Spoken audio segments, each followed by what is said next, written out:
Labas rytas viešpatie Jėzau Kristau. Šiandien sekmadienis, balandžio 13 diena, bet tai ne bet koks sekmadienis. Šiandien saulė pakilo kitaip, dangus jaučiasi arčiau, o oras neša šventą šnabždesį. Tai palmių sekmadienis, diena, kai dangus palietė žemę, žmonės tave sutiko delnais ir šlovinimais, nors daugelis džiaugiasi, tavo akis matė kryžių. Tu žinojai, kas artėja, išdavystė, erškėčiai, vinys, ir vis tiek pasirinkai tęsti iš meilės mano. Šiandien nenoriu pasiūlyti tuščių žodžių, aš atiduodu tau savo širdį, savo tikėjimą, savo atgailą, bet tavęs aš esu niekas. Išvalyk mane, Jėzau, pašalink viską, kas atskiria mane nuo tavęs.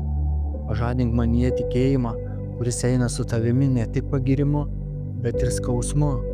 Hosana, karaliau, palaimintas tu Jėzau, kuris atėjo manęs gelbėti ir pasirinkai kryžių, kad suteiktų man gyvenimą.